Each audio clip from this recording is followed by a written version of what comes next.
ആത്മകഥാ വിവാദത്തിൽ EP. ജയരാജനോട് CPM വിശദീകരണം തേടിയേക്കും.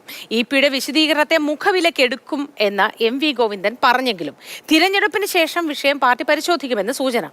നാളത്തെ CPM സെക്രട്ടേറിയറ്റിൽ ഇ.പി. ജയരാജൻ പങ്കെടുത്തേക്കും. വിശദാംശങ്ങളുമായി രാഹുൽ ജി നാഥ് ചേരുന്നു. Rahul, good morning. EP. Jayarajan വിഷയം പാർട്ടിയിൽ കത്തി നിൽക്കുകയാണ് എന്ന് നമുക്കറിയാം. ഇ.പി. ജയരാജൻ അതിനുള്ള മറുപടി പറഞ്ഞു എന്നൊക്കെ പാർട്ടി സെക്രട്ടറി പറഞ്ഞാലും തുടർ നടപടികളിലേക്ക് കടക്കും, വിശദീകരണമൊക്കെ തേടിയേക്കും അല്ലേ? അത്തരത്തിൽ ഇന്നലെ വിശ്വാസത്തിലെടുക്കുന്നു എന്ന് CPM സംസ്ഥാന സെക്രട്ടറി M.V. ഗോവിന്ദൻ പറഞ്ഞെങ്കിൽ പോലും ഇതിൽ കൂടുതൽ വിശദീകരണം വേണം, അല്ലെങ്കിൽ ഈ നിലവിലുള്ള വിശദീകരണത്തെ പൂർണ്ണമായി വിശ്വാസത്തിലെടുക്കുന്നില്ല എന്ന് തന്നെയാണ് മനസ്സിലാക്കേണ്ടത്. കാരണം സംസ്ഥാന സെക്രട്ടേറിയറ്റിൽ ഇതുമായി ബന്ധപ്പെട്ട് വിശദീകരണം തേടുമെന്നാണ് നമുക്ക് ഇപ്പോൾ അറിയാൻ കഴിയുന്നത്. കാരണം ഈ പുറത്തിറങ്ങിയ PDF-വുമായി ബന്ധപ്പെട്ട്, ആത്മകഥയുടെ ഭാഗം എന്ന് പറയുന്നത് PDF-വുമായി ബന്ധപ്പെട്ട് പല സംശയങ്ങൾ പാർട്ടിക്കുള്ളിൽ തന്നെയുണ്ട്. അതായത് ഏറ്റവും പ്രധാനപ്പെട്ട, ജീവിതത്തിലെ ഏറ്റവും സുപ്രധാനമായ ഘട്ടങ്ങളുള്ള കാര്യങ്ങൾ പറയുന്നു.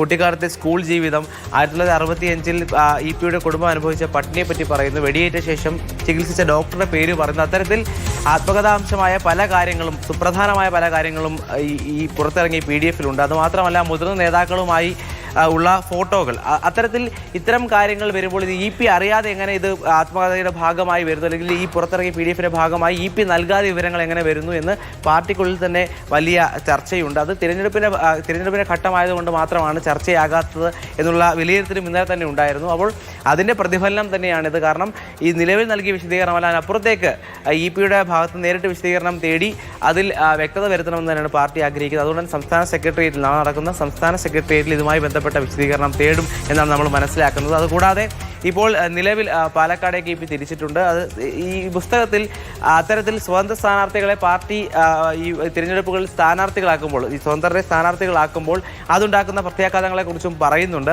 അപ്പോൾ അത്തരത്തിൽ സരിനുമായി ബന്ധപ്പെട്ട് പ്രസ്താവനയും അതുമായി ബന്ധപ്പെട്ട പ്രതികരണവും നിലവിലുണ്ട്. ആ ഘട്ടത്തിലാണ് ഇപ്പോൾ പാലക്കാട്ടേക്ക് പോകുന്നത്. പാലക്കാട് മാധ്യമങ്ങളെ കാണുമെന്നാണ് നമ്മളിപ്പോൾ മനസ്സിലാക്കുന്നത്. എന്തായാലും ഈ പുറത്തു വന്നതൊന്നും ഇ.പി. ജയരാജൻ എഴുതിയതല്ല എന്നാണ് ഇപ്പോഴും ഉറപ്പിച്ച് പറയുന്നത്. അങ്ങനെയെങ്കിൽ ഇത്രയധികം പേജുകൾ ഈ പുറത്തു വന്നത് ആരെഴുതിയതായിരിക്കും?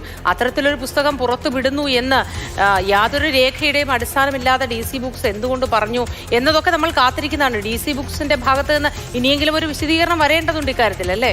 തീർച്ചയായും അത് തന്നെയാണ് മതി. കാരണം ഇ.പി. ജയരാജൻ ഇതുമായി ബന്ധപ്പെട്ട് ഇ.പി. ജയരാജൻ ഇന്നലെ തന്നെ രണ്ട് കാര്യങ്ങൾ പറഞ്ഞു. ഒന്ന്, എൻ്റെ പുസ്തകമല്ലെന്ന് പലതവണ ഞാൻ എഴുതി നൽകിയതല്ല എന്ന് പലതവണ ആവർത്തിച്ച് പറഞ്ഞു. ഇത്തരത്തിലൊരു പേര് നൽകാൻ കഴിയുമോ എന്നുള്ള ചോദ്യം ഇങ്ങോട്ട് ഉന്നയിക്കുന്നു. അതിനപ്പുറത്തേക്ക് നിയമവ്യവഹാരങ്ങളിലേക്ക് കാര്യങ്ങൾ കടന്നിട്ടുണ്ട്. കാരണം വക്കീൽ നോട്ടീസ് നൽകുന്ന ഘട്ടത്തിലേക്ക് പോലും എത്തിയിട്ടുണ്ട്. ആ ഭാഗം അത്രയും ഇ.പി. ജയരാജൻ ചെയ്തതുകൊണ്ടാണ് ഇന്നലെ M.V. ഗോവിന്ദൻ അത്തരത്തിലൊരു പ്രസ്താവന, വിശ്വാസത്തിലെടുക്കുന്ന പ്രസ്താവന ഇപ്പോൾ പറഞ്ഞത്. എന്തായാലും ഇനി ഇപ്പോൾ മറുപടി നൽകേണ്ടത് പ്രസാധകർ തന്നെയാണ്. പ്രസാധകരുടെ ഭാഗത്താണ് ഇപ്പോൾ കാര്യങ്ങളുള്ളത്. അവരാണ് മറുപടി നൽകേണ്ടത്. അതിൻ്റെ കരാർ പോലും പുറത്തുവിടാൻ അവർക്ക് സാധിച്ചിട്ടില്ല. അതുമായി ബന്ധപ്പെട്ട് മറ്റൊരു പ്രതികരണം, ഒരു ഫേസ്ബുക്ക് പോസ്റ്റിന് അപ്പുറത്തേക്ക് മറ്റൊരു പ്രതികരണവും പുറത്തു വരുന്നില്ല. അതുകൊണ്ട് ഇതിൽ വ്യക്തത വരുത്തേണ്ടത് പ്രസാധകർ തന്നെയാണ്. എങ്കിലും പാർട്ടി ഇതുമായി ബന്ധപ്പെട്ട് മറ്റൊരു വശമാണ് കാണുന്നത്. സ്വകാര്യമായ, അത് ആത്മകഥാംശമായ പല കാര്യങ്ങളും ഈ PDF-വുമായി ബന്ധപ്പെട്ടുള്ളപ്പോൾ അതിൽ വ്യക്തത വരുത്തണം. അത് പാർട്ടിയുടെ മുഖച്ഛായ, അല്ലെങ്കിൽ ഈ പറയുന്ന എന്തെങ്കിലും വിമർശനങ്ങൾ ഉണ്ടെങ്കിൽ അതുമായി ബന്ധപ്പെട്ട് കൃത്യമായ മറുപടി നൽകാൻ കഴിയണം എന്നുള്ളതിന്റെ ഭാഗമായാണ് ഇ.പിയിൽ നിന്ന് വിശദീകരണം തേടാൻ പാർട്ടി. ഏതായാലും വിശദീകരണം നൽകാൻ